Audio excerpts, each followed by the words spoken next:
Hi guys, I'm Alex, and with me is Brad. Yay! And we are Ramjack. Charles in Charge. Don't watch Twilight to learn what love is. No, listen to Tina Turner to find out what love is. True that. Freaks on the China, never mattered before. Mr. Belvedere is all about incest. Standing on the edge of tomorrow. Today. Oh no, babies! The most awkward experience I've ever had with a dog wasn't awkward for me so much as it was for the dog. By the way, we're back in the Tor universe. Yeah. Polar bears. Don't make me say it. Say it.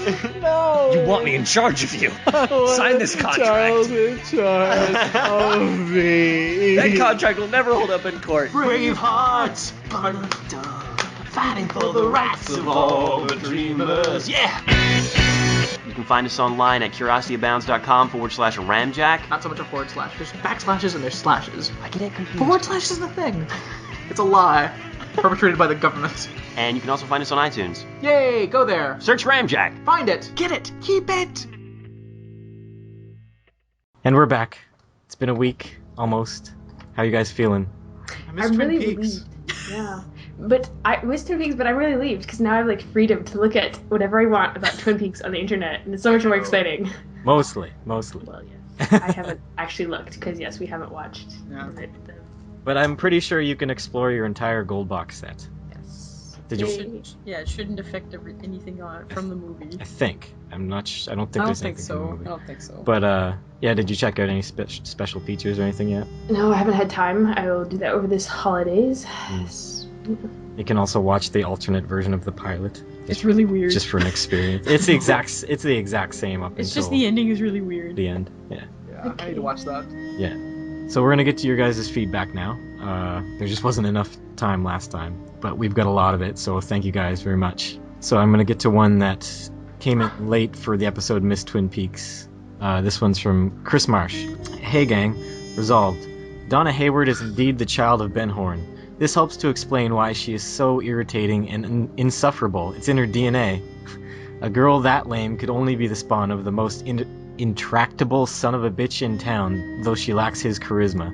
Earlier you mentioned that Wyndham Earle had one great, memorable costume coming up. I thought for sure you were talking about his log lady getup. It's fantastic. For my money, it's his scariest moment, black teeth or not. I agree, it was really good. Speaking of Wyndham, I hope one of you points out how ridiculous his Leo spider contraption is. We did. I fail to see the threat. It's a wooden cage of spiders, not a grenade. Even if it drops, are we to believe that Leo's a dead man? Is he paralyzed and he can't get away? Is he incapable of smashing the spiders? Are the spiders even interested in biting this guy in the bathrobe in the bad ponytail? By the way, I love the theory from the last episode that Major Briggs's voice was being censored from afar to keep him from leaking confidential information. Your sharp observations and funny accents are a shining point in my week. Oh. Thanks for showing me so many new rooms in the familiar house that is Twin Peaks. My fellow expats and I in Korea are incredibly grateful. Ah. All the best. Love, Chris Marsh. Thanks, Chris. Expats from where, though? From Canada or U.S.? I would imagine the U.S. since he made fun of her accents. Oh. Unless he's making fun of my accents. Yeah. Horrible. I don't know. I don't hear an accent from you, Brad. Hurrah. You wish to remain accentless. I worked hard from a young child. You actually used to have an accent or something? No, but all my family does. Oh, really? Yeah. Okay, so this next one's from Harold Wallen. Who wants to read that? Doesn't matter. Doesn't matter. Yeah, doesn't matter. Just pick someone. Okay, I nominate Caitlin. All right. November 30th. Hello. Okay. What the? What? What's going on? Hello? Hello. Who's that? Is Matt there? Oh, shush. I'm not that drunk that you can get away with that. Invader. I'm on to you, Humphrey. Hello, everyone. We weren't expecting you. What's going on here? Yeah. Yes, I bet you were like, whoa, you are totally unexpected. What are you up to? Well, I was about to go to bed. I'm in my PJs. But I thought I'd say hi Well, hi. and say Twin Peaks podcast. It's what the internet was invented for.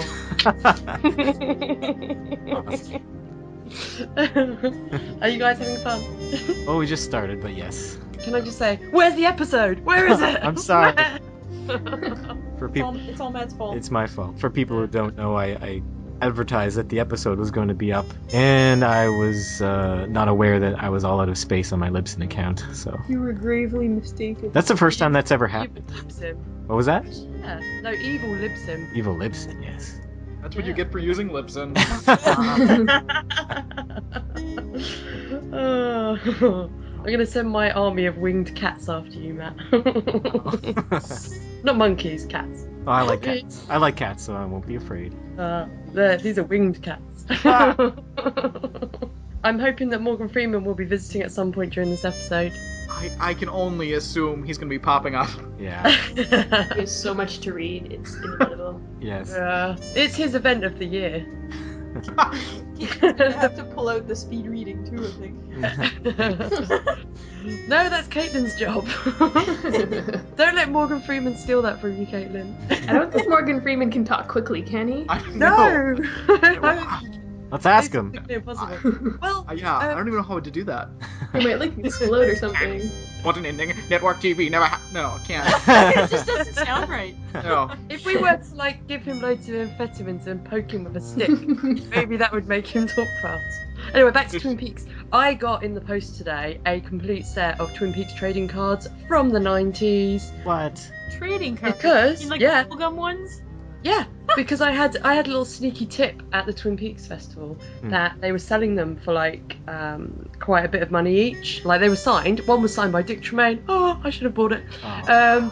But they were selling them and they were about a few pounds each, I think. But if you go on eBay, any listeners, you can get the whole set for about probably for about $15 American. Nice. That's really Which is good. pretty sweet. How So many- I've got them so I can get them signed next year.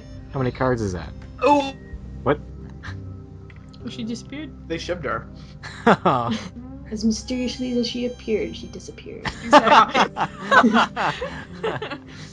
Oh, I'm back. Okay. Did you hear my little footsteps going away? I don't know. I'm sure one of them is like a little guide card that says how many there are, so I'll have a look for that. Gotta catch them all. They've got like little. They've got. I'm gonna read this one to you. I haven't actually read it, so I don't know if it's funny. But I like the fact that on the back of the one for Harry, there's one of the sections is accomplishments. What's listed? Well, it's got the info it's got on the back of each card. Harry says accomplishments. My lifelong ambition was to finish college and return to Twin Peaks in some public service capacity. Being sheriff of Twin Peaks has given me the chance to achieve this goal. Really? His strengths are, because I know all about the interests and lifestyles of the people in this quirky town, I'm a better law enforcer officer. Weaknesses. I do get lonely from time to time. Sometimes it's hard being the sheriff. Everyone looks to me for immediate answers and solutions. Unfortunately, it's not always possible. It's never possible. Ever. I can also tell you that he was born on the 13th of May, 1950, and he's a Taurus. Nice. So, yeah. So if anyone wants to buy them, then go on eBay and check it out. Oh, is there one for Bob? I haven't looked at them before. There's one for Hawk. Okay. Hang on. Yes. Let's read it. Hawk's accomplishments. I think this is probably where these biographies came from on the Facebook group. But oh my god, his strength is amazing. Okay, his accomplishment is for the past 5 years I have won the one-armed axe throw at the Packard Timber Games. Wow. Nice. His strength is I am able to speak the truth into the wind. He's really underselling. He's really underselling. And his weaknesses, I am intolerant of those who would rape and destroy the beauty of this earth. Aw. Oh. For the rape part. That's totally not a weakness. He cheated there. Oh. It's true though. I'm intolerant of bad people. There's one for James. Oh, okay. Weakness is everything. Weaknesses, I don't trust many people, but people often trust me, which they shouldn't. Creeper. There's got to be a Bob card. I want to see. Alright, I'm having a look. This is. There's one for fish. There's the fish card. Yeah, it's just a picture of it. It's a picture of. It's a rainbow trout. It just says significance. It might be a rainbow trout. 12 rainbow trout. And there's also cards for various quotes. Like there's one card which is called "Everything smells like fish." Wow. Yeah. I'm looking. Leo. Apparently, Leo is a bad judge of character. Log lady. The log has its own card. That's pretty cool. Nice. Dick Tremaine. Oh. You're gonna put that one under your pillow. I will. I'm gonna kiss it at night. Killer Bob. Oh. Accomplishments. I have survived as long as man has been on Earth. Strengths. I am able to inhabit human souls and through them act out evil. Punishment is the only acceptable form of retribution. He sounds a bit Welsh, sorry, my Bob, I don't know why. Weaknesses. I cannot possess everyone. That is unbelievable. And this is amazing. Oh, this is amazing. Birth date from the beginning of time. Likes nothing. Yay. Education. No formal education. Oh, come on. Clearly classically trained in the Oh, amazing. arts of stage plays and musicals. Seriously. Exactly. He's got a musical theater BFA. Apparently, Albert is a fan of French cuisine. Oh. I'm just flicking through them now. Yeah, so it's pretty cool. So I'm going to take them to the American festival next year, hopefully, and maybe get some signed by guests. That'd be fun. Oh, so there's some fun facts for the listeners. Cool. Yes, those were fun. Yes. Thanks for providing those, Claire. You're welcome. Well, we gotta get back to our feedback. Well, enjoy the feedback and have fun, and yeah. Yeah, you're gonna ninja vanish out of here? Yep. I'm gonna do my patented ninja vanishing trick. Oh, hang on. There you go. Whoosh. Wait for it. Boom. Bye. Bye. Bye. Cool. Okay. Now back to the final episode, Feedback Spectacular. Already in progress. Alright, we have an email from Harold Wallen. What an ending! Network TV never ran anything like this before, except maybe a few other episodes of Twin Peaks. I remember watching this episode when it first aired. I was quite frustrated by the multiple cliffhangers, leaving us wondering if there would ever be closure. In retrospect, what was most frustrating was that David Lynch had reminded us once again how great the show could be, just at the very moment it was going off air. This episode sure had a lot going on. There are good series finale wrap-ups of the Andy, Lucy, Bobby, Shelley, and Nadine storylines. I think that the Audrey cliffhanger was harder to bear. What a terrible way for her character to go out. It bothered me for years, even though she is a fictional character. Happily, I recently read someone that it was Mark Frost said that if there had been a third season, Audrey would have survived the blast. Hopefully not in the same condition as she was in that Jennifer Lynch movie. I don't know which movie that is. What was the name of it? I'll find out. Alright, continue. Continue. I never cared much for anything Nadine related, but the payoff was almost worth it. Great performances as the characters realize that the old Nadine is back, especially Mike. Doc Haywood losing his mind and killing Ben Horne would normally be pretty memorable, but I had forgotten all about it until I rewatched this episode a few years ago when the DVDs came out. It would be believable if it was that character Warren Frost played on Seinfeld, Susan's father, killing George Costanza, but I can't see kindly old Doc Hayward hurting a fly. I'm not totally convinced that Ben Horne was killed. Getting a good sock on the jaw and getting knocked out would be a deserving ending for him. Of course, only in a town like Twin Peaks could a doctor kill the local hotel magnate and still wind up in said magnate's hotel tending to a guest. And for all those Laura Flynn Boyle haters out there, I want to mention that she did a great job in that scene. She really nailed it when she was crying about Doc who would be her father.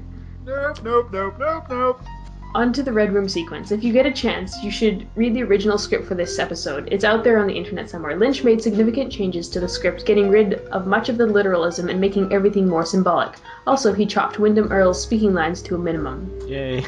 It is interesting that somewhere in the midst of the run of bad episodes, there was a scene where Hawk talked about how, if you were to enter the Black Lodge, you would confront your shadow self, and if you did so with imperfect courage, you would annihilate yourself. Hawk never gets to elaborate further, and nothing else is said about it for the rest of the series. How is it that couple of seemingly throwaway lines in an otherwise unmemorable episode are the key to understanding the end of the series? What do you make of Leland's statement that he did not kill anyone? I don't even know if that was really Leland. Yeah. I guess he didn't technically. No. He did. He killed Jacques, didn't he? I'm pretty sure that was him. Not. Yeah, it was like father's rage. Yeah.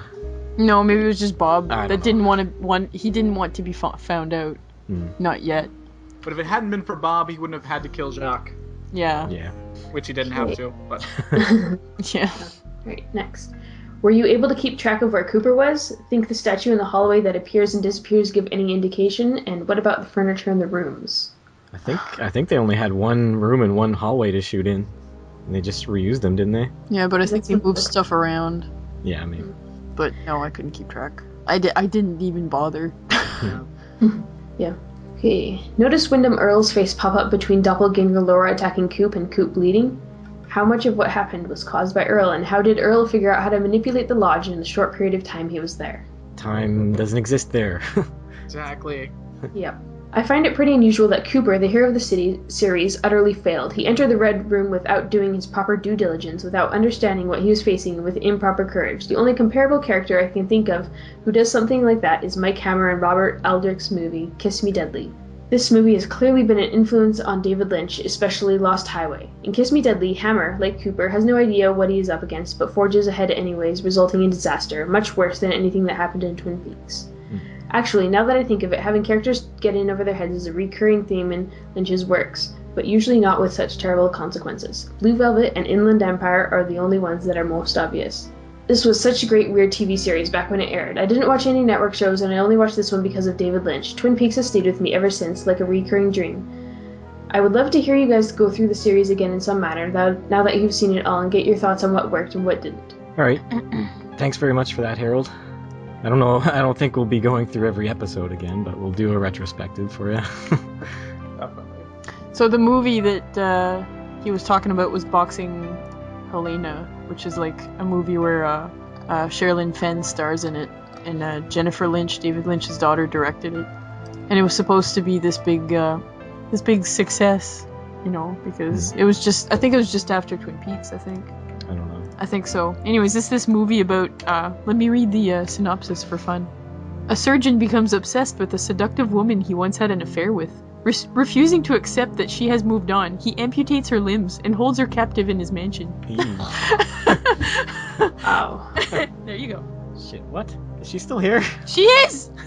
Go away! That sneaky bugger. What the hell? How can she still read this? She's not in the conversation. She's a witch! She's a witch! Claire, you... Well, never said you removed her, so she's just... Maybe she can still hear us. Oh my god! you know, probably she can read, but... It's coming from inside the room.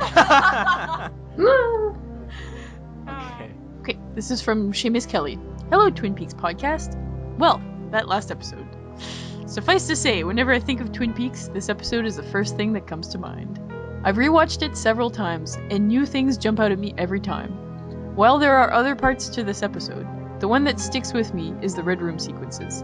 Under the Sycamore Trees is one of the most hauntingly beautiful songs I've ever heard, and its use in the episode is what contributes to it being so memorable. I won't even begin to guess what all the imagery means, but the final few moments of this episode, with Coop possessed by Bob, are chilling to say the least.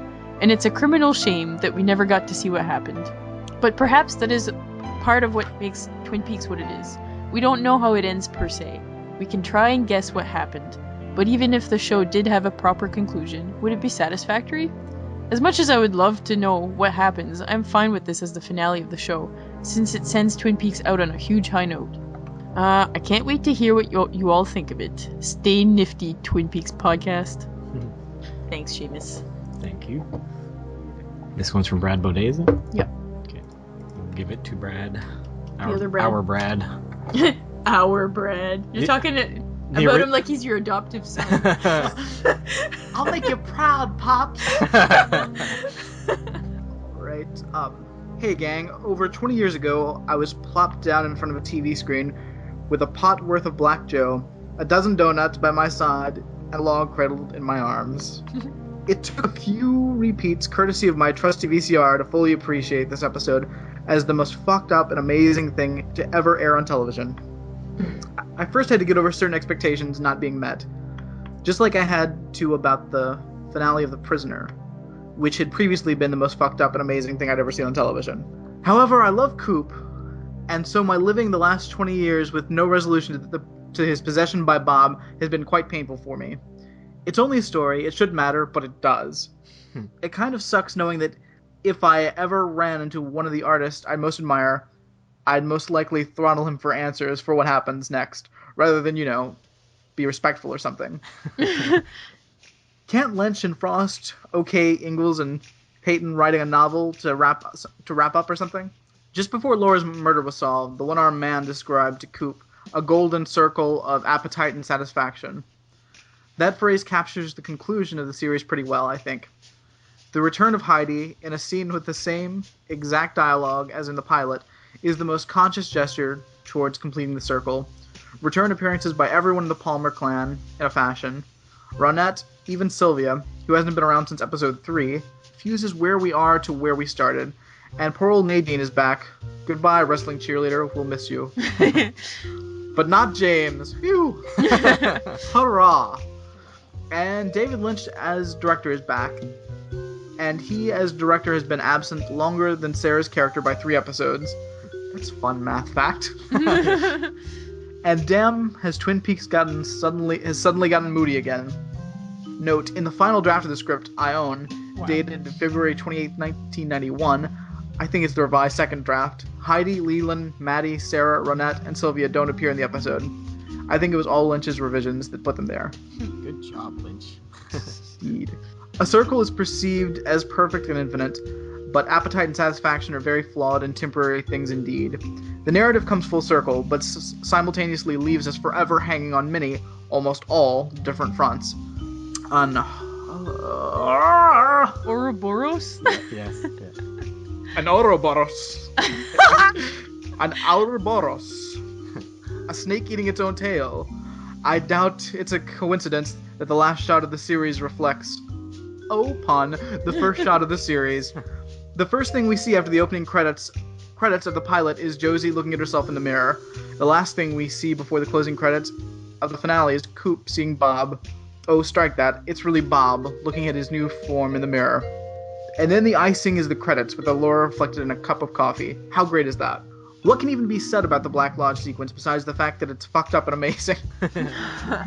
Not much, clearly.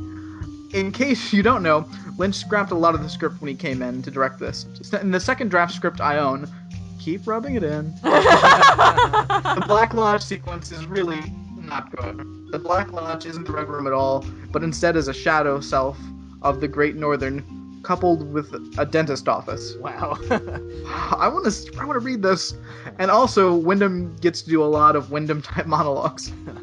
It all reads pretty poorly. Oh, and while he waits at Glastonbury Grove, Truman sees a woman in chainmail holding a shield and a sword. Good God. That's actually pretty cool. Yeah, that would be interesting. Weird. Anywho, Wyndham was Frost's baby. What I've read is Frost fashioned Wyndham to be Moriarty to Coop as Holmes. And Lynch clearly has no interest in him. Lynch pretty much erased him from the climax to his own storyline, and he had Bob own Wyndham's ass in 2 seconds flat. I will say, though, that Wyndham in the truck with Annie is easily Wyndham's creepiest moment ever. It's the one moment that he has close. It is the own moment that he has close to a sexual component in his villainy. The previous lack of which has been discussed on the Facebook group in the last few days. Grand Theft Auto. Need I say more? Apparently not. Cooper is weird at the start of this episode. Much more weird than he was even back in the pilot. Foreshadowing the end, perhaps? Inexplicably, Harry picks up the slack by having a Coop-style revelation through synchronicity moments, connecting 12 rainbow trout to 12 sycamore trees. What the heck? I imagine that if there was a third season, that Ben, Audrey, and Pete would not be dead, but clearly they should be. Ben's head wound parallels Leland's in the cell. When the series first ran, I wondered if Ben was possessed by an angel or some White Lodge equivalent to Bob. Well, this would be the moment that the angel leaves the building, paralleling when Bob left Leland. How the hell is Doc Hayward not in jail at the end of this episode? Exactly. Someone's needed to arrest Doc Hayward for a long time. I stand by that. The insert of Leo, love it. It's strange that Catherine doesn't get to appear in the final episode. Mm-hmm. When Bob takes Wyndham's soul and Coop's shadow self appears, you'll see a distinctive piece of furniture in the background. Expect to see this again in Fire Walk with me. What was it? I thought it was just full of couches and chairs. There's a statue in the back too. Well, yeah, but that wasn't in that scene, I don't think. There's a beautiful armoire now. Yeah. Oh well. A wardrobe. I'll have to go check. So the characters that get to have a happy ending are Lucy and Andy, and Shelley, and anybody whose last name is Briggs. Who could have predicted that? If we weren't going to have a podcast of wrap-up and third season predictions, I'm right about this, right? I think so. I'd go on for 5 more pages worth, but I'll stop. Well, Thanks, Brad Baudet. Thanks for not going on for 5 pages, Brad. He says Brad Baudet, formerly known as the other Brad, but now known as Brad Jr. After all these years? He's your son. Yeah. Oh my god. I guess that makes him my grandson. Our At friends. least together at last. Yeah. Yeah. Alright, I guess it's my turn again. This one's from Jonas Strandberg. Hi everyone, I've probably seen this episode 3 or 4 times more than the others. Could be because in so many ways, it's the essence of what made me start watching in the first place. In a way, I don't know if I actually want to see more of the show. I want to be left hanging and for there to be some mystery left. Well, a hell of a lot of mystery. It's just as doubtful of whether I really want another album by Jeff Buckley or Nirvana, or if it's just a case of wanting something I can't have. Some of the appeal the show had was that I knew about the premature cancellation when I started watching. I suspected that not everything would be tied together in the finale, but that just made me more curious. A cheap way to make something pretentious slightly less so is to point out how pretentious it really is. So if you don't follow my over-the-top rambling, it's okay. However, I think Brad will. Thanks for the ride. Thanks, Jonas. I don't know if Brad understood you or not. I understood you. Okay. I didn't find it pretentious. Here's one from Tammy, Caitlin. Tammy sent in on the last episode. You guys haven't heard it yet, but I put both of your audio clips of first impressions along with hers at the first of the episode. So Tammy's the other person you guys heard last episode who gave her first impressions of the final show. Okay. Aw, Twin Peaks music. No more. Sad face. Aw, Lucy and Andy. Dick Germain is all yours, Claire. Wow, Harry knew something. At least he had thought before the show ended. At least he had a thought before the show ended. Ronette is back. This is turning out to be a star-studded event. Red room, red room. Poor Nadine. New crazy is gone. Old crazy is back. Where's Dr. Jacoby when you need him? Oh, Donna, just run away already. You're so annoying. Whoa, what the hell just happened? Doc Hayward did kill his college roommate and now he killed Ben? Donna, I blame you. Oh, Andrew, if you didn't talk out loud to yourself, Pete wouldn't have known you were doing anything wrong. What a sweet goodbye Harry and Cooper shared. Yes, Michael J. Anderson. If only I had movies like that. Moves. Oh, sorry. If only I had moves like that. Seriously, Andy had pie available in the woods for Harry. I think he was offering to go back and get it. That would be funny, though, if he had all that, like, on hand. He just pulls it from behind the log. Oh, these are the picnic basket? I fondly remember Audrey when she was just the girl in saddle shoes. Now she'll just regret chaining herself up when it's time to run away. This should teach us all a lesson. Never stand up for what you believe in, at least not in Twin Peaks. They killed Audrey, Pete, and Andrew? That's very surprising. Heidi, part German, part chipmunk. Nice. Sarah's back. What? Creepy. Guess I curled up in a small ball when she started speaking. So will we see Laura in 5 more years? Is season 3 coming? I hope so. Fingers crossed. So why did I watch this that night? And Matt and Mel, why did you not warn me? Sorry. Cheryl Lee is such a good screamer. Yay, Leland is back, even if it is scary doppelganger Leland. This Black Lodge portion of the episode is seriously freaking me out. Don't let your evil doppelganger catch you, Coop. Run! Cooper made it out, but which one? Oh no, it's the Bob Coop. Booper? That definitely makes him sound less menacing. That's the end? What the hell just happened here? I demand a third season, and due to the huge death toll in this episode, there would be a whole new cast. It could work. Now that the series is over, but looking forward to Firework Walk with Me, I just wanted to thank all of you for such an excellent job podcasting. As a first-time viewer, without all the prior love of the show, you guys definitely got me through some, shall we say, less than stellar episodes all the way to the end. Now I have watched the show all the cool kids have been talking about all these years. Can't wait to hear your final thoughts as well as your other lynching endeavors. Thanks, Yeah. I think she enjoyed it. I think so. Yeah, sounds like it. Is it my turn? Yeah, it's your turn. So this one's from Brett Roberts. Was it? You should Was it? Double check. Go Is back. Claire writing? Oh, yes, she is. She's Awesome. still there. It is Brett Roberts, yes. Okay, yeah. Okay, wait. Let's wait till Claire's done writing, because I don't want her to interrupt. Well, the answer to that last question is undoubted dick. What was the last question? We haven't read it yet. Okay, everyone, the last question of this email, the answer is dick. All right. So we'll wait for that. See. Okay, so this one is from Brett Roberts. Hello. Hello. I just listened to Variations on Relations and got a rush of excitement when my name was said and my comments were read and discussed. Particularly my comments about the luscious, lovely, lilting, lyrical lady who I lust for, Donna. Ah. Could he have used more L's? I don't think so. So here is some feedback to be read about the final episode. Full of spoilers.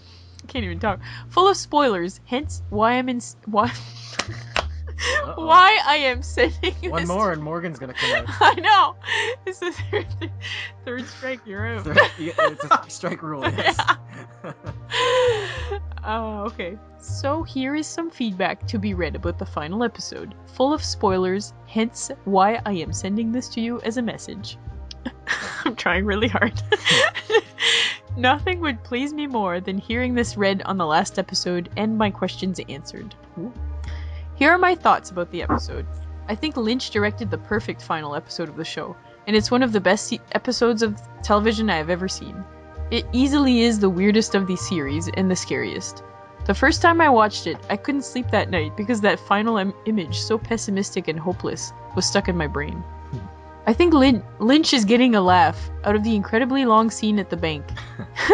He did the same thing in May the Giants Be With You, by having the insanely long scene with Senior Drool Cup. Lynch knows people are watching and looking for answers, so I think he gets the joy out of making ridiculously long scenes like this one. The really old guy at the bank also pops up in Lynch's Wild at Heart as well. Yep, he reuses actors all over the place. Yeah, he does. I don't have anything too detailed to say about the episode. In my brain, Audrey dies in the explosion, and Benjamin is killed by Doc Hayward. I love having the show end with so many unanswered questions, because that's what keeps us talking about it today. Okay, here are some questions for you guys. 1. Now that you've seen every episode, what would you say is the very best of the 30? The final one for me. Same here. But That's your favorite too? I have several favorites, but this one it's got a special place in my heart. Okay. I stick with the second season premiere. Okay. Wow, just give me a second here. You gotta think about it. Yes, I do. I really do. For me, TV shows like run all together often. TV shows like this, especially, it just melds together. So you don't know which one's your favorite yet? No, I don't. It's fine.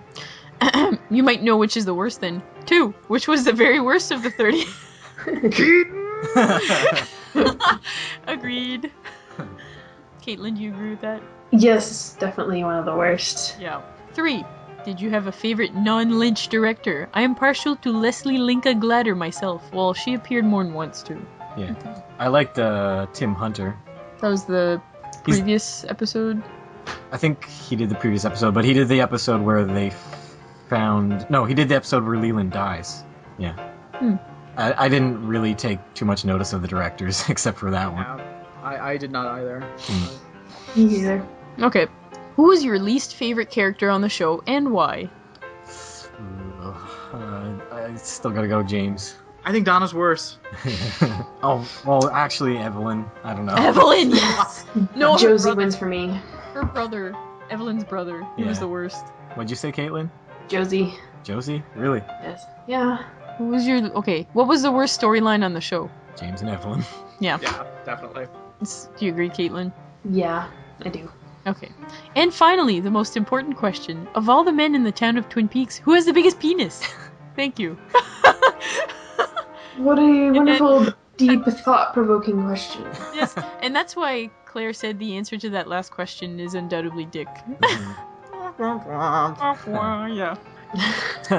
I don't know. I would have to, I don't know. You'd have to... Hawk. No, he'd probably have the biggest balls. Let's not discuss this seriously. I'm not. It's not... Okay, this one's from Eben. Oh, Eben. Some paragraphs. Where do they start? Okay. Hi guys, it's me, Killjoy Evan. Hurrah! I must be here to crap one final time on the series since it's what I seem to contribute the most to your Facebook page. I love it. Awesome. I love it. I'm sure I've gained many friends on your wall by constant bitching and moaning.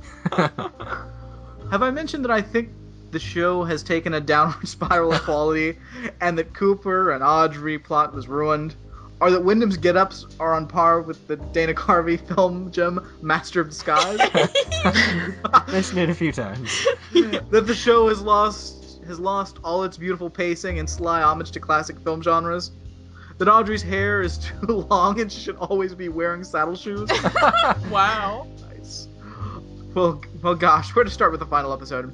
I watched it back on June 10th, 1991, when it was paired with the previous episode after the series was pulled yet again and simply burned off by ABC as a TV movie of the week. Miss Twin Peaks certainly didn't help matters.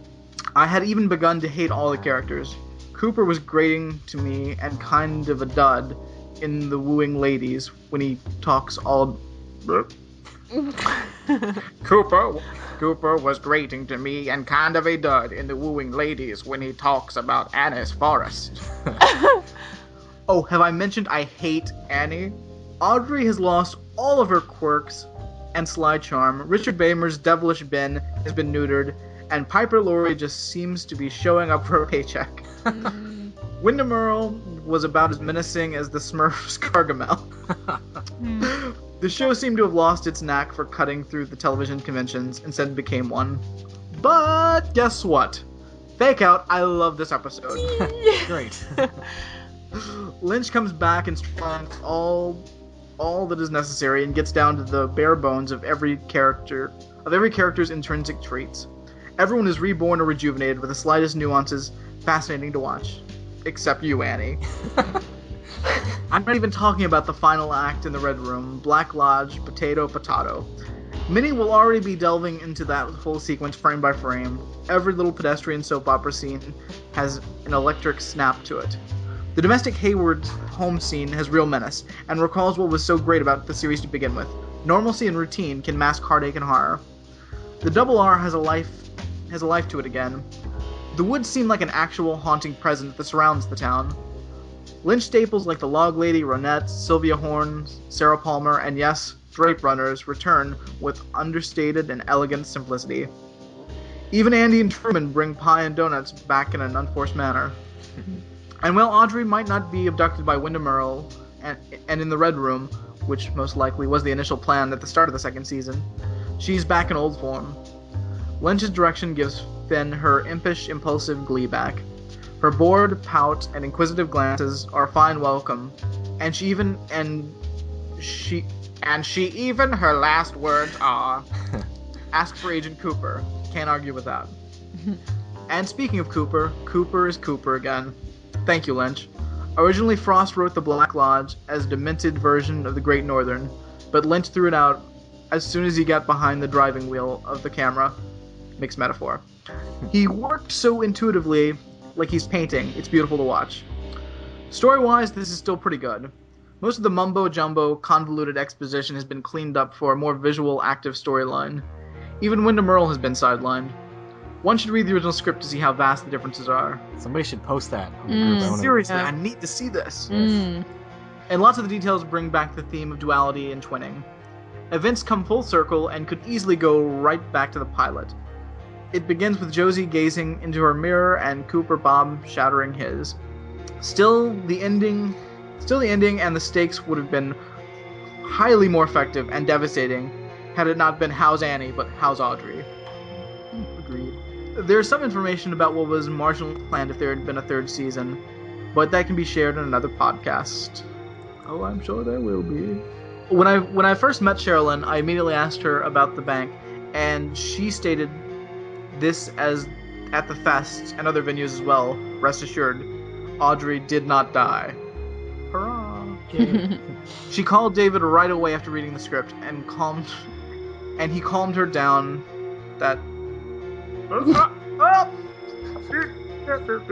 She called David right away after reading the script and calmed her down that he would never kill Audrey, and that it was just a cliffhanger. Phew. No more restless nights. Thank you guys. I love listening to this over the months, and so glad you stuck with it. You've done an amazing job and given a lot of people joy. Yay. Great. We try. And thank you for letting me record a session with you. Horrible audio difficulties on my part aside. It was an honor, and also for not excommunicating the group after all my griping. This episode and your podcast equal 11 Audreys dancing in a diner. Aww. Thanks. Eben, we love you. No one's kicked me out for hating Cooper. Yeah. And Harry and Annie and Everyone. I hate everyone. Okay. This one's from Ted Rogers.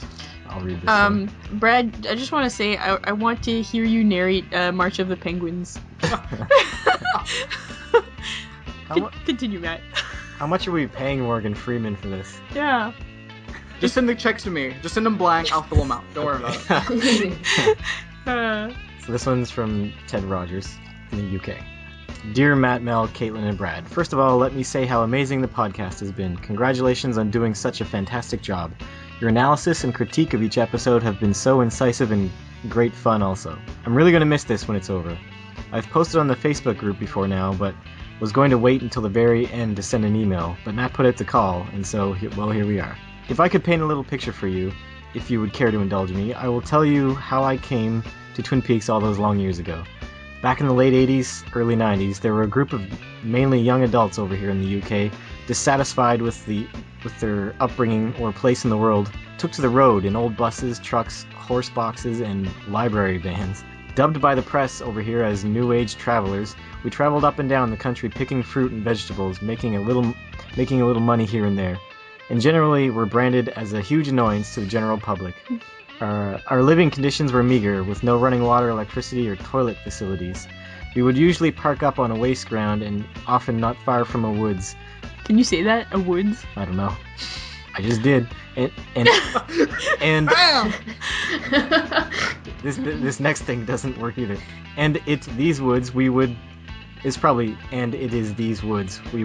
retire to fetch wood for our log burners, etc. No electricity meant a lot of things, but crucially, in this case, it meant going over after dark to our friend's trailer across site, and crowding around a tiny black and white TV, you know the kind, with a broken coat hanger, acting as a makeshift aerial. I miss those. Well, the reception on this thing was poor and wobbly, to say the least.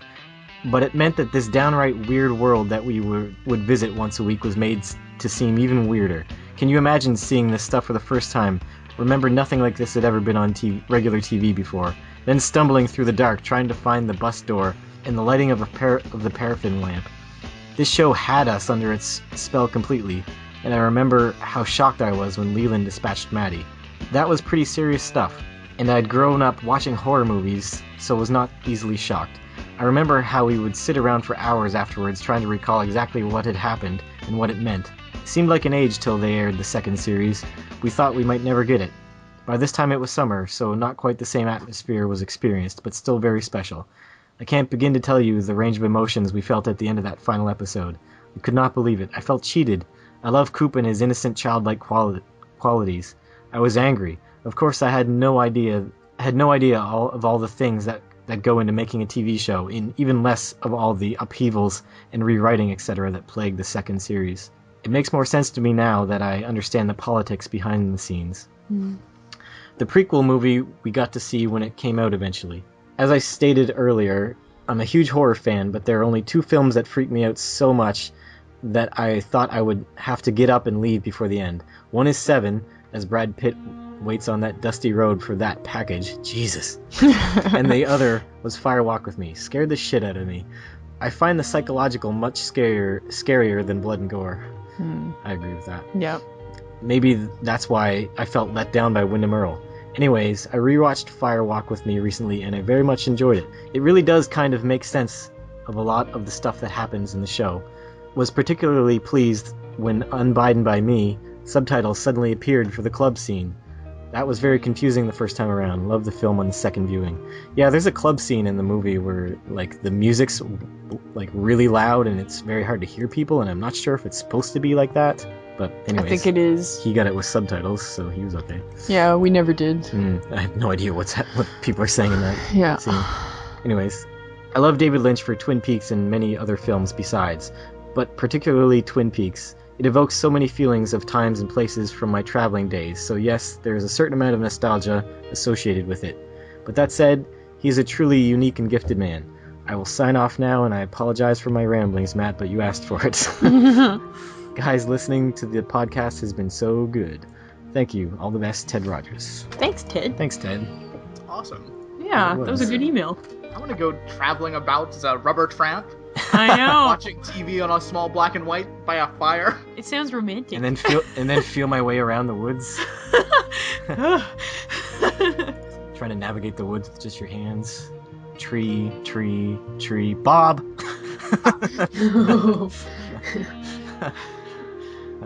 Okay, here's one. Death bag. Here's one from Chris Marsh. I think it's Caitlin's turn. It's very small. It's been suggested that Cooper's fate was a punishment of sorts, inflicted by David Lynch. Lynch saw Cooper as an alter ego of himself and was offended by the direction of the character in Season 2. He has been particularly outspoken about his disdain for Cooper's flannel shirts. Oh, really? Some say that trapping Cooper in the Black Lodge was done out of anger because the character had been so untrue to himself. Thanks again, guys. Well, that's not Cooper's fault. That's your fault, David Lynch, for leaving and letting other people write your baby. That's right. Sorry. This is from Christian Nielsen. Hi, Peaks Freaks. I wanted to say, what's that candy? Peak Freens or whatever? I don't know. Whatever they are. Now Hershey cookies. Yeah, Sorry. yeah. Sorry. I don't even know what they are. I've just Peak Freens? Yeah. Tasty cookies? Anybody? I've never even tasted one. I've just heard of them. Well, it's a brand. It's not a specific type. Ah, okay. Now we are there at last. As much as I love the show until this point, especially the earlier parts with the mystery of who killed Laura Palmer, this final episode is the only one I will give a perfect 10 out of 10 score. Only the magician, David Lynch, could pull this off, and to me, this finale is more art than it is TV entertainment. When I watch it, I really feel the dark mystery of the woods, the presence of evil, and the strange red room. I think sounds play an important role to create these emotions in me. Did you notice the eerie music when Cooper was walking through the woods? It always sends shivers down my spine. I like a lot of the Season 2 creepy music. Yeah, I do too. I have so many things to say about this episode, but I'd better keep it short-ish, as I'm sure you will have a ton of feedback from the other listeners, and how. One detail though, what do you think it means when the little man from another place says, "Wow, Bob, wow"? I find this line very interesting, as it is not just a palindrome, but also what I call a phonetic palindrome. If you reverse the sound itself, it will stay the same. That's neat. Yeah. Could this be the moment of explosive change, where the real world and the strange backwards-talking lodge world collide somehow? Is this the time where evil takes over and good must stay in the waiting room for the next 25 years? I have so many questions and so few answers. I love it. For me, I think, I don't know if this is true, but I take it as though he was in the waiting room, which isn't exactly the Black Lodge, up until the point where they said, "Wow, Bob, wow, fire walk with me," and then the fire goes across the screen and the strobe light comes on. I think that's when he entered the Black Lodge, but that's just my interpretation. All right. Seems to be about right.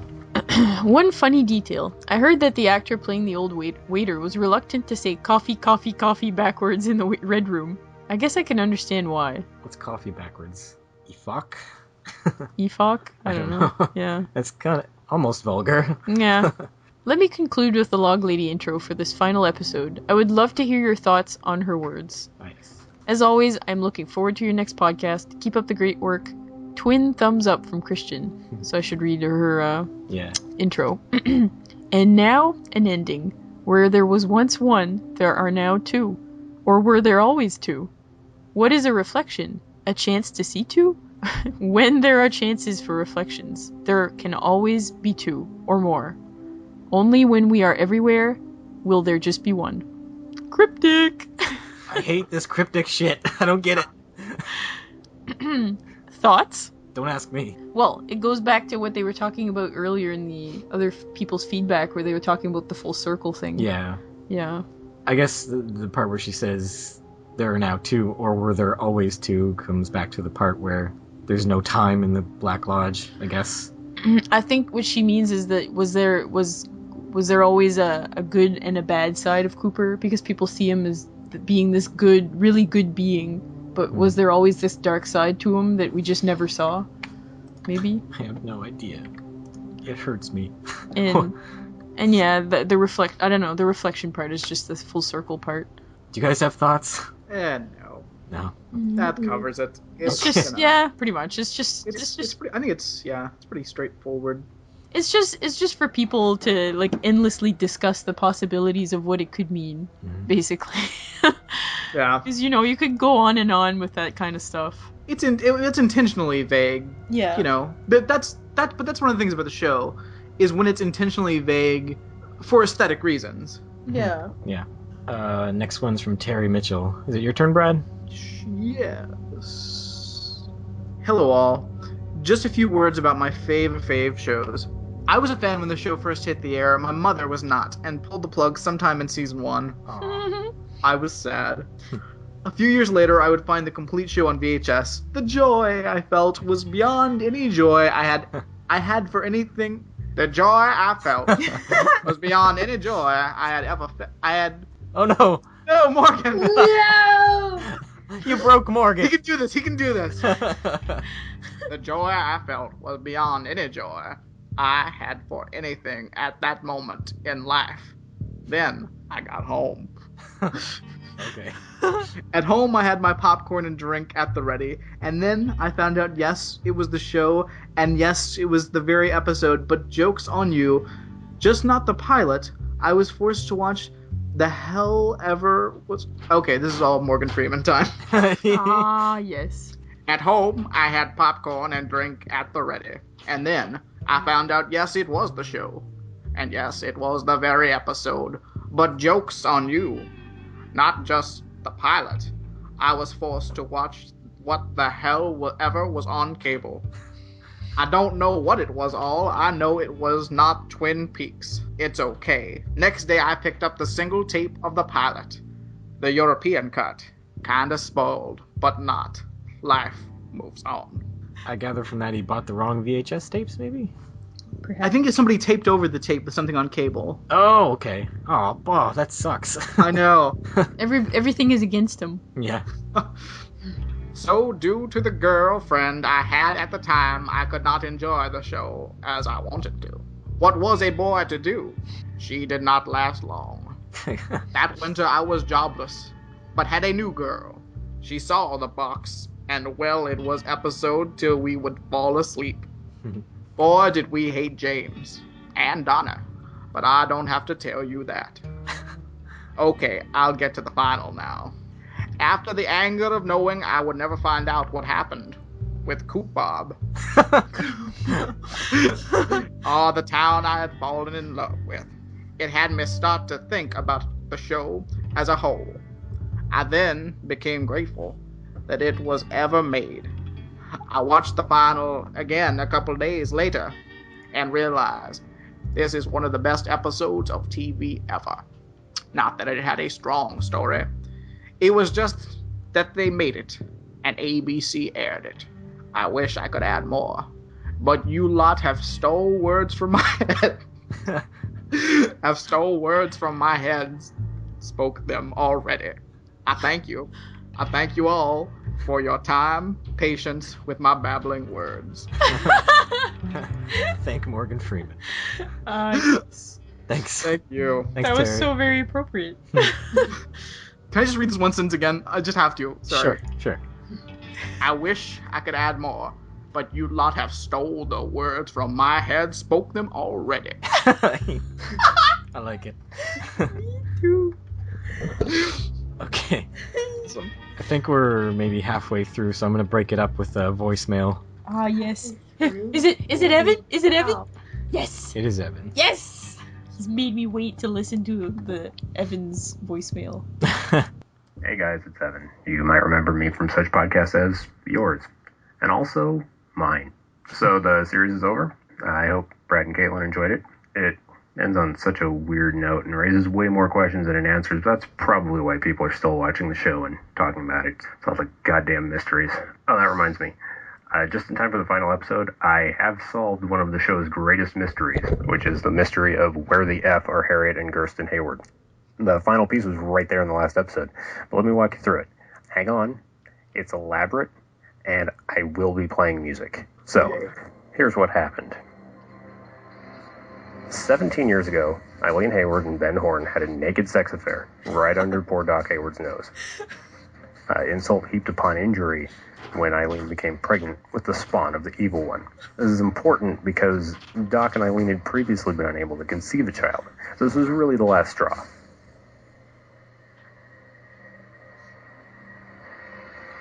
Doc snapped. He attacked Ben and performed an illegal virility transfer, which resulted in Doc being able to father children, but also cost Horn his mustache. To ensure that he would never again lose track of Wayward Hayward, Doc surgically removed her kneecaps and then got her hooked on peas. And then he bought all the peas. It was the perfect crime. Nobody suspected a thing because Doc kept Harriet and Gersten locked up in the attic with the rest of the truth. But then something happened that even he hadn't counted on. Hayward's Supper Club. How could he have guessed that his two real daughters would turn out to be so talented? And in front of witnesses. Luckily, all of the witnesses were batshit insane, but all anyone had to do was look at Harriet and Gersten, and then look at Donna, and they'd know something was up. Doc panicked. Donna was the only one of the three who was as incompetent as he was, so she was the only one who could survive. So in the dead of night, he murdered Harriet and Gersten, and if anyone asked, he could just tell them that Leland had just imagined the other two. A story that was amply supported by his relentless dance crying. And let's not forget that Doc Hayward, apparently being the only doctor in town, is the only one issuing birth certificates. And he who controls the birth certificates controls the population.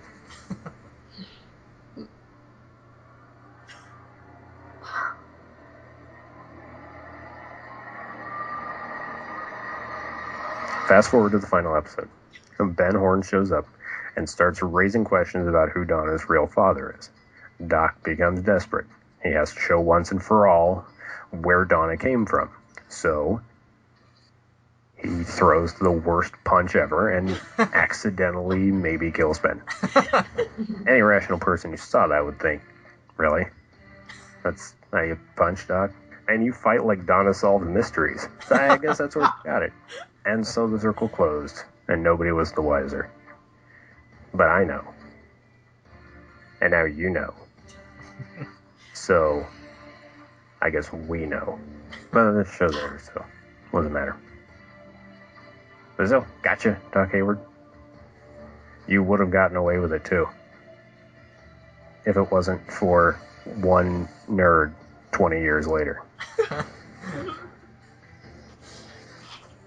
Nobody ever expects one nerd 20 years later.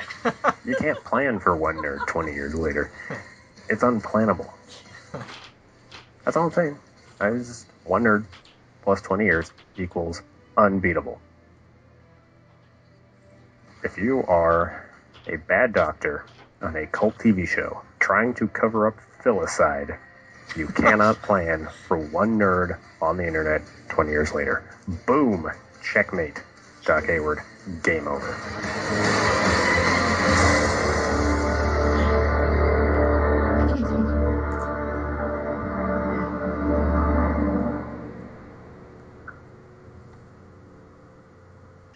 I love you, Evan. Nice. Wow. That was epic. That was amazing. Yeah. Could- Great. could Good you- job. Could you guys hear the music at all? Yeah. Okay. Yeah. Do you guys recognize it? Because he was wondering if we could recognize it. He thinks Claire will recognize it. I don't know. It sounds like any action movie. It sounds familiar. It does. Well, Claire will get back at us. Most action movies sound like that to me, though. Yeah. But that was a great theory about Doc Hayward, and I think it's all true. Agreed. Yeah, so that was Evan Killam from the This Podcast Contains Spoilers, which is a show that I've actually been on when I talked about Alan Wake, and he's been on our show. And his show is on a variety of topics, movies, sometimes books, video games, all sorts of stuff. So yeah, check it out. It's really good.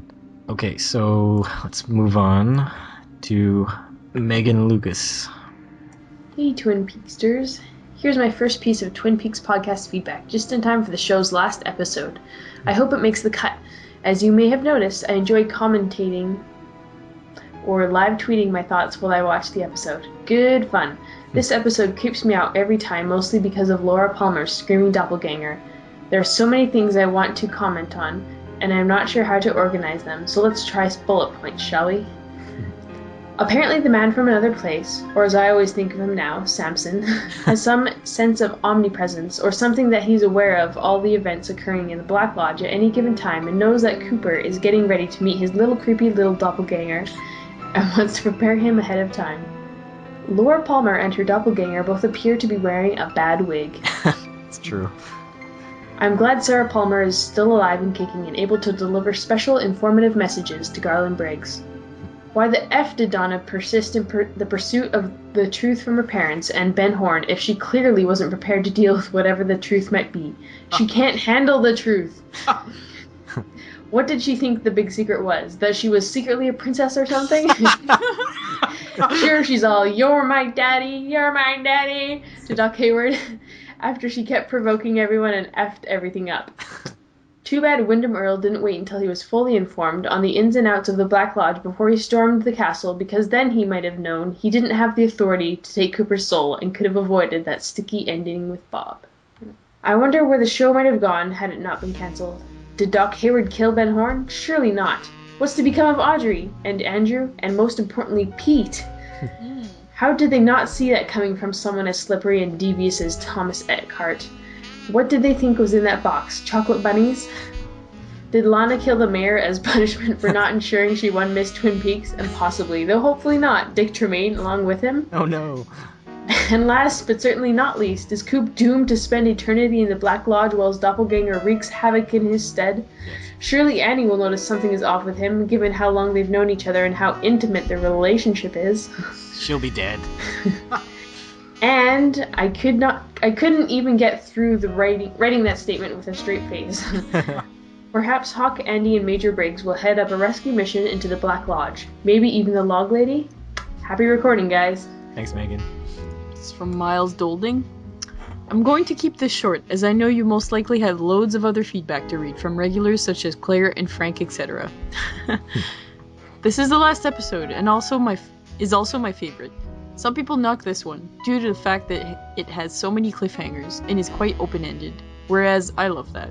I feel Twin Peaks is a series full of mystery, and this episode perfectly sums it up. Recently, I read the original script for this episode. Damn you! And I can say, thank God David Lynch came back to direct this, as he brought back the iconic Black Lodge and made something so unique and profoundly interesting, which television has never seen before. Had never seen before. The mood of this episode is so spot on. It's like the reward for loyal It's like the reward for loyal viewers who put up with Evelyn. And seeing all the original cast come back together was great. Even Heidi was there. I didn't see Donna's sisters though. I like that Ronette made an appearance. To me, she seems so underrated, and I feel that her character could have been used a lot more in the series. What do you think? I don't know. I think she served her purpose. I don't know.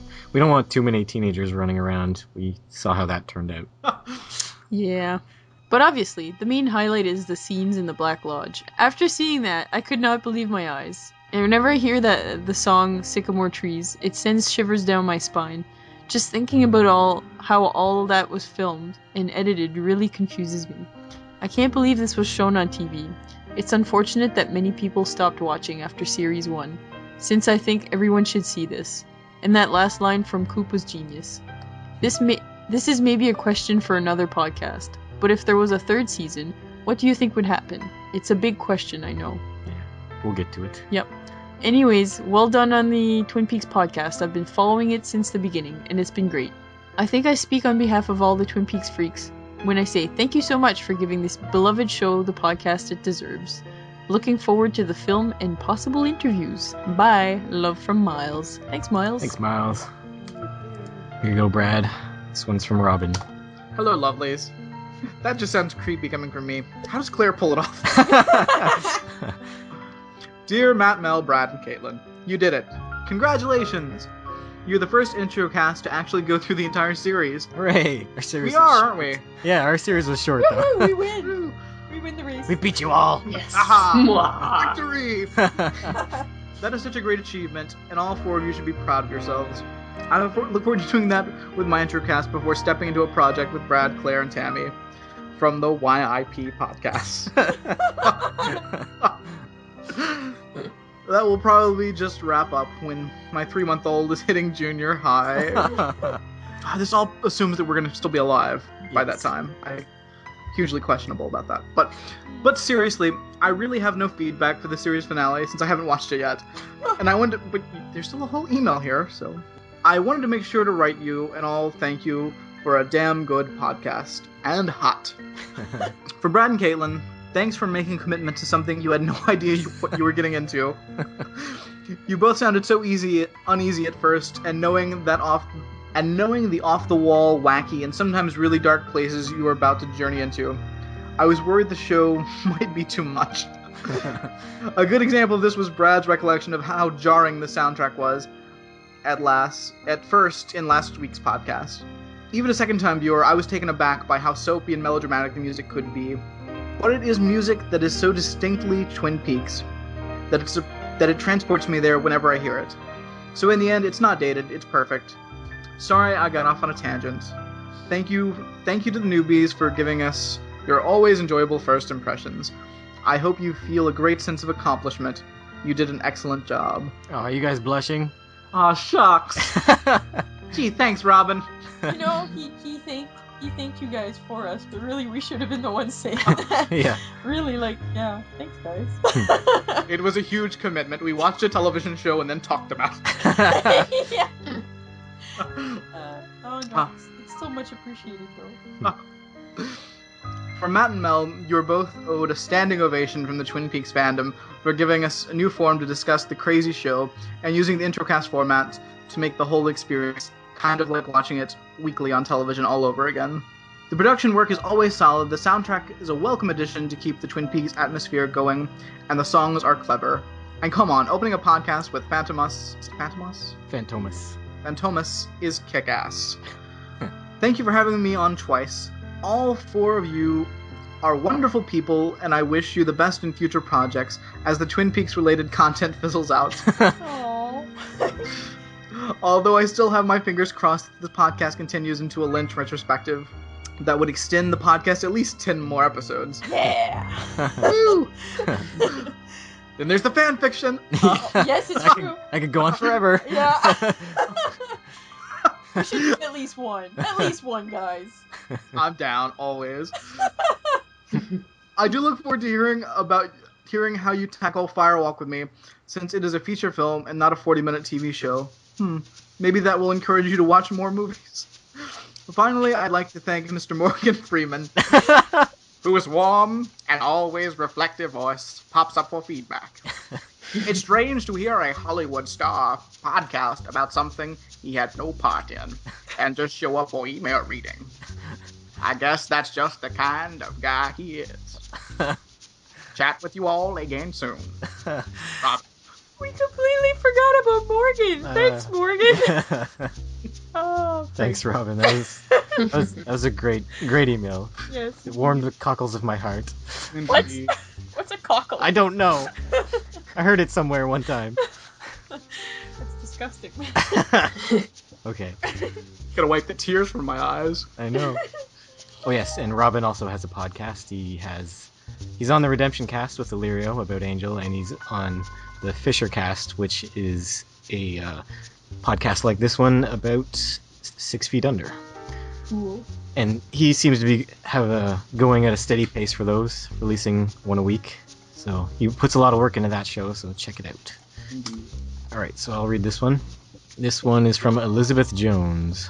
Hi, Matt, Mel, Brad, Caitlin, and special guest Illyrio, Claire. Oh, good guess. Got in the first guess. Greetings from Melbourne, Australia. I've been really enjoying the podcast. It's made my morning and evening tram commutes so much more bearable, and I think that you've all done such a great job. I feel like I know you guys now, and I'll miss you when it's all over. Mad props also to Claire for her great emails each episode. I've been a big Twin Peaks fan for about 8 years. When the show first aired in Australia, I was only 9 and too young to watch it, but I remember my parents talking about how dark and disturbing it was, compared to everything else on TV. It wasn't until 2004 that I finally caught up with it, watching a combination of DVDs and old fuzzy videos rented from the store with my best friend and my then boyfriend. It's a testament to the show's power that, despite my relationship breaking up halfway through our watching of the second season, the three of us still got together, albeit awkwardly, to see the events to their conclusion. Nice. Anyways, on to the final episode feedback. I'll keep my thoughts brief, as I'm sure you'll have lots of other input from listeners. Quote of the episode has to go to the sterling Pete Martell with Grand Theft Auto. The log lady stole my truck. Love it. I must admit that I'm a big Cooper fan, but it always strikes me as odd how delighted he seems at the beginning of this episode, despite the fact that the new love of his life has been kidnapped by his murderous, psychotic former partner. I know mysterious Arthurian rings of sycamore trees are exciting, but come on. Wyndham Earl finally gets truly menacing, thanks to David Lynch's direction. Take a note, Keaton! The whole bank subplot is pretty slapstick and ridiculous, but I do love that we get another awkwardly slow, shuffling octogenarian. Maybe he's the waiter's older brother? I hope Pete and Audrey are okay. Andrew, meh. Oh, I love Andrew. He's so funny. One question I have. Who was Sarah Palmer channeling when she delivered her message to Major Briggs in the diner? I'm interested in everyone's thoughts. Apparently, it was Wyndham Earle. Of course, the highlight of the episode and the whole series, I think, is the Black Lodge sequence. These scenes have to be the most surreal ever to be broadcast on network television. Lynch, like Stanley Kubrick, has an amazing ability to tap into deep, dark parts of the viewer's mind, using both visual and oral languages. The strobe lights, the Sycamore Tree song by Jimmy Scott, the backwards talking, it's all just incredible. When the Laura doppelganger comes running at Coop screaming, I find it incredibly disturbing, almost hard to watch. Even Annie, in her shoulder pads akimbo dress, doesn't ruin these scenes for me. Also, hooray for squirrely peasant man Bob smacking down Earl. There's only room for one badass in Twin Peaks. Hell yeah! Did you guys see the bizarro end credits? What was with the CGI upside-down smiling Laura head and Dale's Black Lodge coffee? Was this some kind of attempt by the network to soften the brutal ending? I don't know. It's super creepy. Yeah, I think it was just bringing us back, Laura Palmer. And coffee. I remember sitting in shock after watching the final episode for the first time, and I still find Bob's possession of Cooper very sad, even though seemingly Cooper surrendered himself for noble reasons. And he wasn't worth it, damn it! From what I understand, this was never intended to be the absolute end of the show, and the sentimental part of me wishes that there had been a chance for the real Cooper to return. How did you guys emotionally respond to the twist of the last scene? I can imagine Brad may have had some jazz hands, gleeful tap dancing going. Maybe. Jazz hands. Rating for the episode, I give it 10 out of 10 backwards, then forwards, hallelujahs. Trivia, I've still got the previous 3 episodes to listen to, so I'm not sure if this has been mentioned. But Don S. Davis, who played Major Briggs, also played Agent Dana Scully's father in The X-Files. A somewhat similar role. He's severely typecast. Anyways, enough from me. Thanks again for the great work, and I look forward to hearing your thoughts on Firewalk with me and other assorted Lynch stuff. Muchos gracias. Thank you, Elizabeth. Yes. Great email. This one's from Scott Schneider. Okay. Dear Matt, Brad, Mel, and Caitlin, first and foremost, thank you so much for making the commitment to take the time out of your schedules to provide audio listening pleasure for the fans through all that is Twin Peaks, good, bad, and indifferent. It's been a pleasure, and I really look forward to whatever comes down the pipeline next. That being said, I believe the title of this episode is Beyond Life and Death. I think it should be named Redemption. If there has been any skeptically of this show jumping the shark, all has been forgiven courtesy of this final David Lynch directed episode. This is the first time I have watched this episode in daylight, but I can honestly say the fear factor is still present. Every hair on my arm still raises when the minute I hear Laura Palmer scream. What else can be said? It's perfect in every way, and it's 100% Lynch. This is the greatest thing that's ever been on television, with the exception of the Beatles on Ed Sullivan. The pairing of music and imagery is unlike anything I've ever seen or ever will see on television. I give it 10 Dr. Jacoby Harry Blackstone cape-like get-ups out of 10. Final questions that plague me to this day. Whatever happened to Leo Johnson? Was he able to escape? Yes, but he came away with a boo-boo. Oh, the boo-boo. Surely. Do you think he ran back to Shelley? Did the Black Lodge lure Cooper into Twin Peaks? I think some people have said that before. Could be. Yeah. Is Benjamin Horne dead after Doc Hayward knocks him out? I don't think so. I think so. Brain damage. Maybe he'll be a Leo. We all know Audrey survived the blast, but did anyone else? Realistically, I don't see how Pete or Andrew could have survived, but I hope they both would have survived. Yeah, same here. I wanted more scenes with the two of them together. I want everyone to survive. I want that old man to survive. I want the woman that was asleep. I want the guy that just had a baby to survive. Let them all live. Let them all live. The only casualty was those glasses. Yeah. Why was there not a Josie doppelganger in the Black Lodge? Ooh, there's Because she was only one-dimensional to begin with.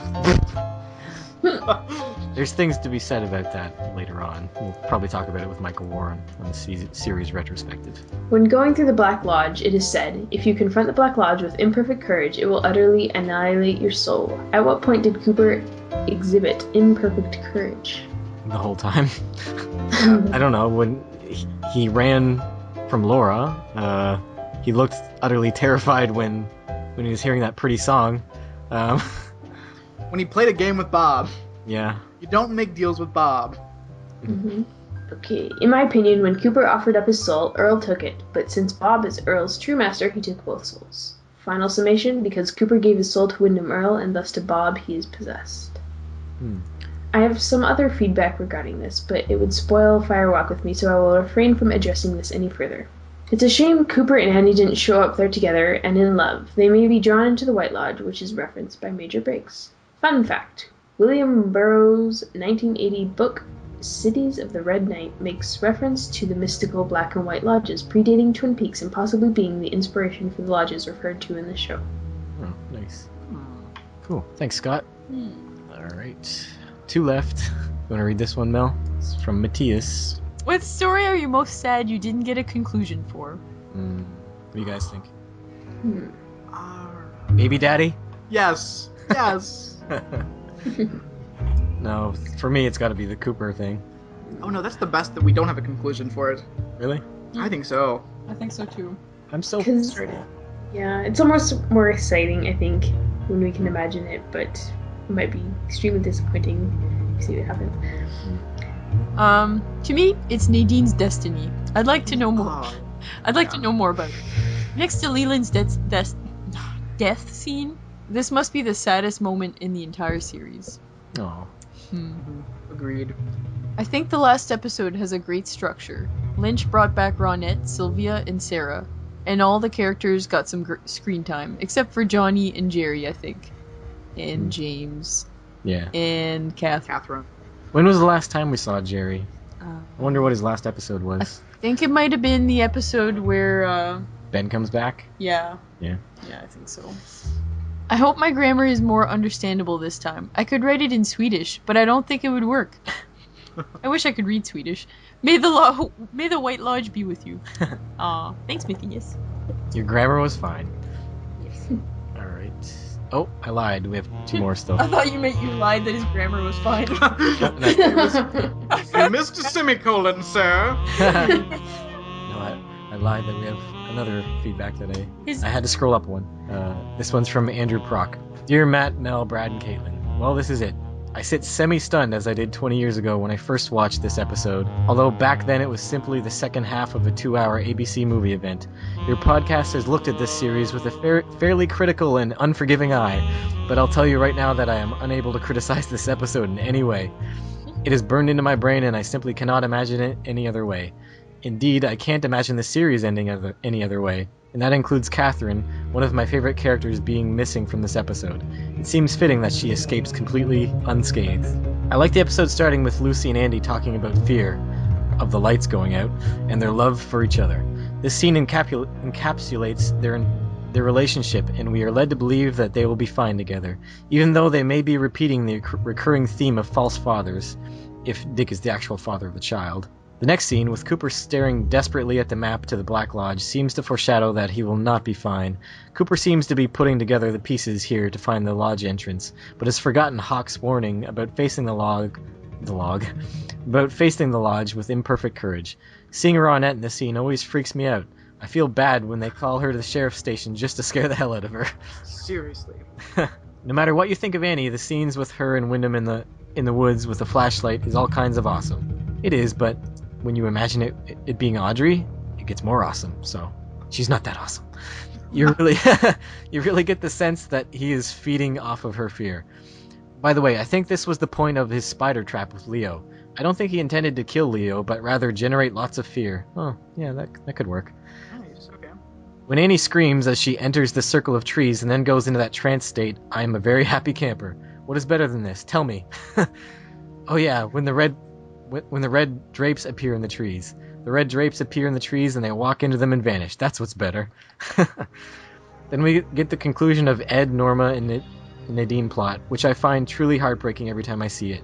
It's like everyone remembers suddenly that Ed is married to Nadine, and that Nadine has severe mental problems, and maybe they shouldn't have been treating her like that. Doc Hayward looks like he wants to curl up and die on that couch. But first he'll have to go home and fix Donna's daddy issues once and for all by destroying her alternate, real, father Ben. I have to admit I'm kind of intrigued by what you guys were discussing in the last episode. Is there something else to the big secret here? I've always just taken it at face value, but you guys made a strong case for something else going on here. Is Ben Donna's real dad? And more pertinent to this episode, is Ben now dead? That's a hell of a head wound. I always thought that he would survive this and probably go back to his old self.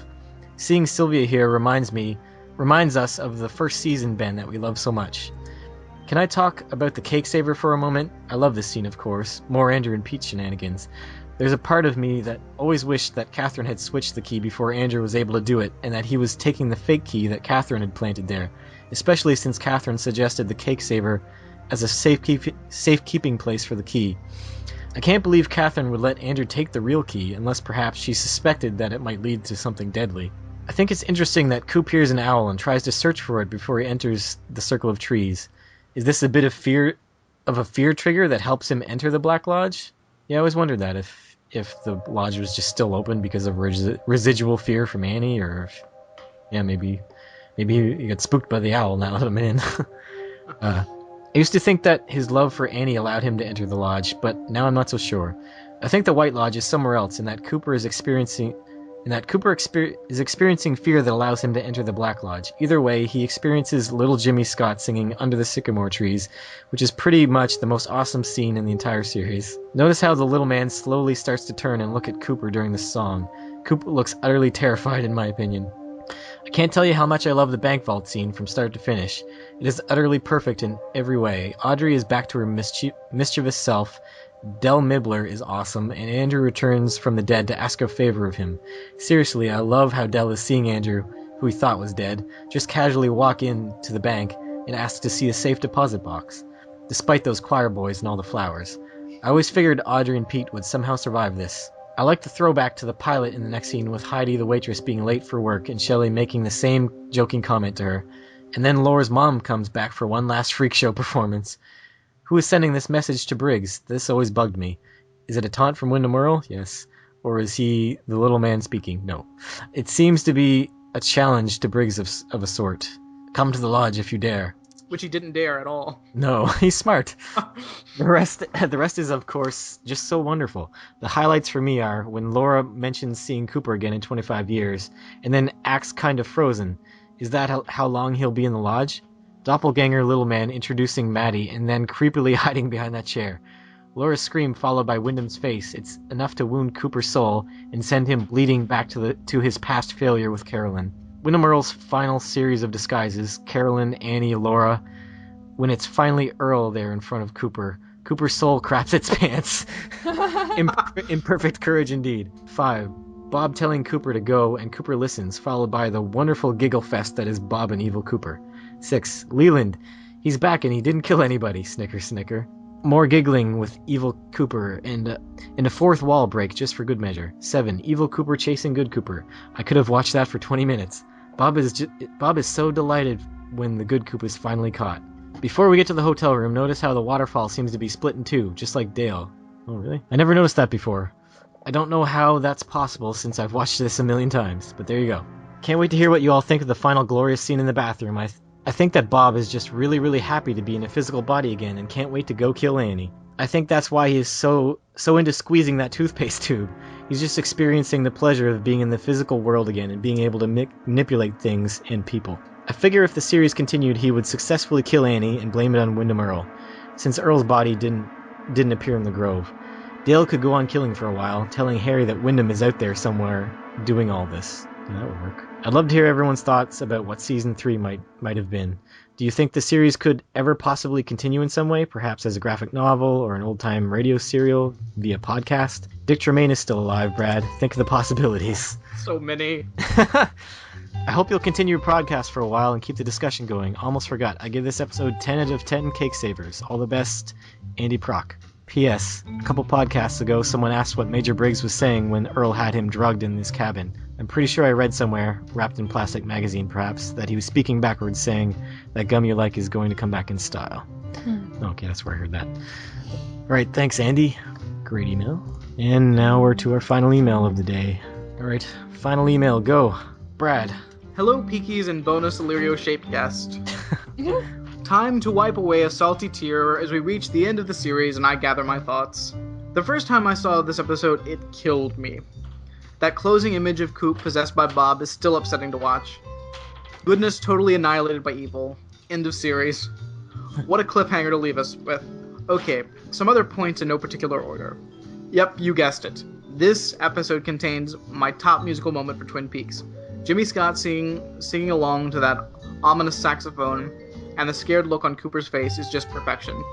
So atmospheric and creepy. Love it. Kenish Wealth is so over the top in that last scene in which Bob takes Wyndham's soul. The screaming I can deal with. The screaming I can deal with his facial expressions. Yet again. The screaming I can deal with. His facial expressions are exaggerated almost to the point of being comical, when really, it should be horrifying. I love the very simple effect they use, though, when Bob actually takes his soul. I'm writing a check right now. I love the way Pete says King Arthur's buried in England. Yeah.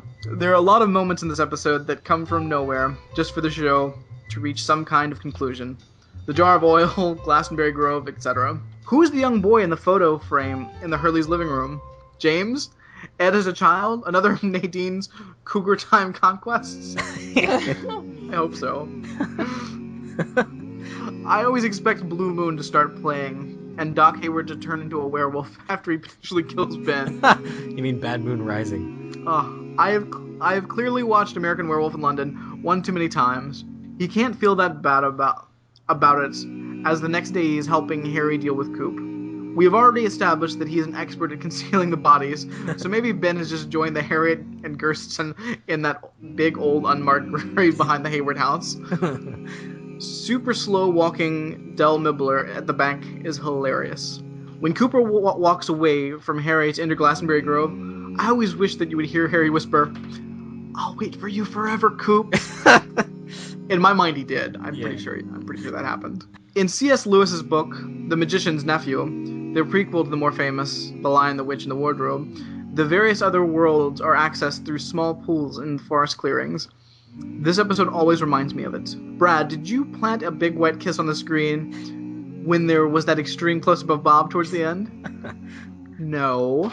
I wouldn't even bother kissing Bob because he just like, I don't know, he just seems like really. He would just break your heart in the end. Yeah, exactly. You just stole the words right out of my mouth. He would slip off of his dirty, greasy face. Exactly. Gross. Gross. No, I had jazz hands. We've already discussed that. Yes. I will never get the sound of that horrifying backwards Laura Palmer scream out of my head. Never. It's great to see Leland and Maddie again, but the idea that both of them could also now be trapped forever is so tragic. Random, I know, but Kyle MacLachlan's eyebrow twitch before he says, Annie, the face of the man that killed you, is adorable in its randomness. That is random. That is. So yeah, a great finale, but still such a downer to watch. I can go into a lot more about it, but I'll keep things relatively short instead. I award it 9 flying Del Mibbler spectacles out of 10. And to finish up, I just want to thank the 4 of you for this awesome podcast. I know the amount of hard work that has gone into making it. Listening to it has always been a pleasure, and recording with you guys even more so. And I feel very fortunate to have had the opportunity to get to know you all a little bit better through our podcast and projects. In summary, you all rock. Yeah. I look forward to recording with you for Firewalk with me soon. Claire.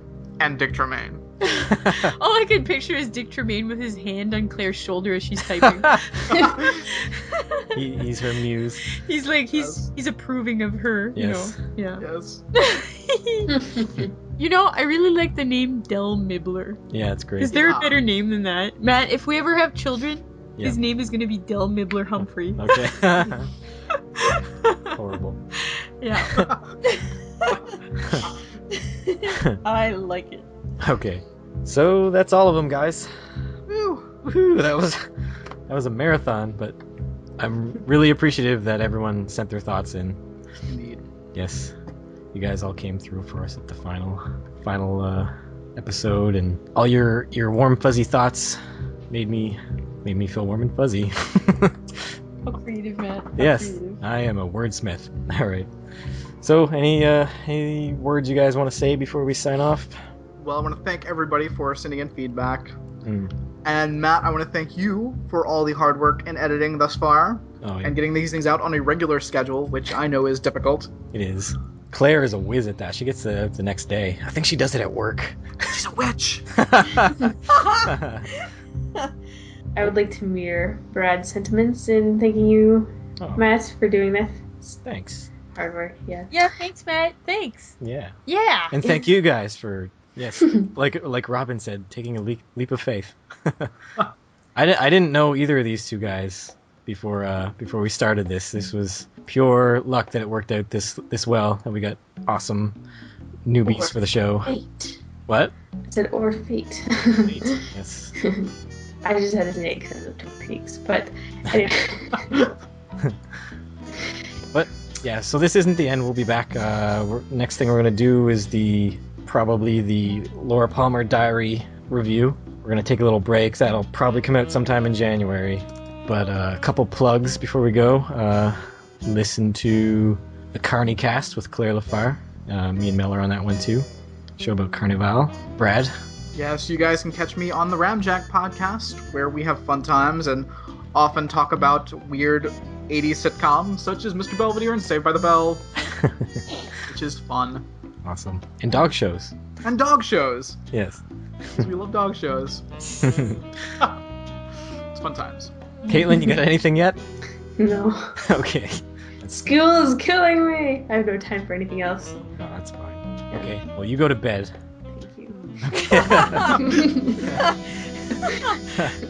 It's almost like your Doc Hayward, Matt. Yes. Letting, like, your daughter. Take a pill and call me in the morning. Yeah.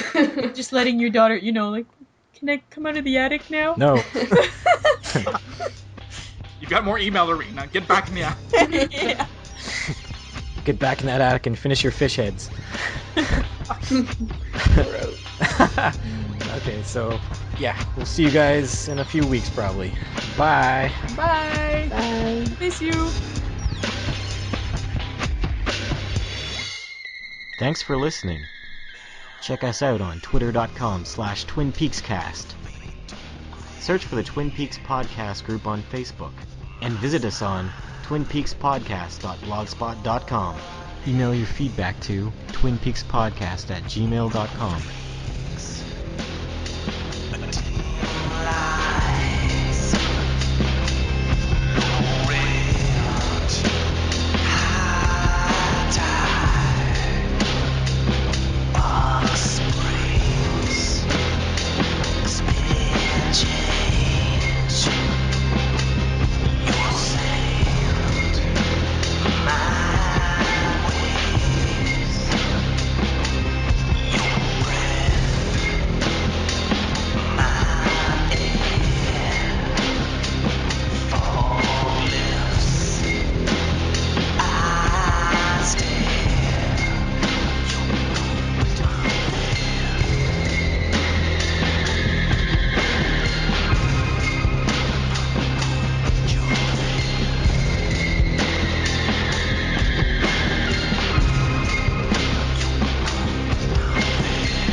Here's a tune for you guys.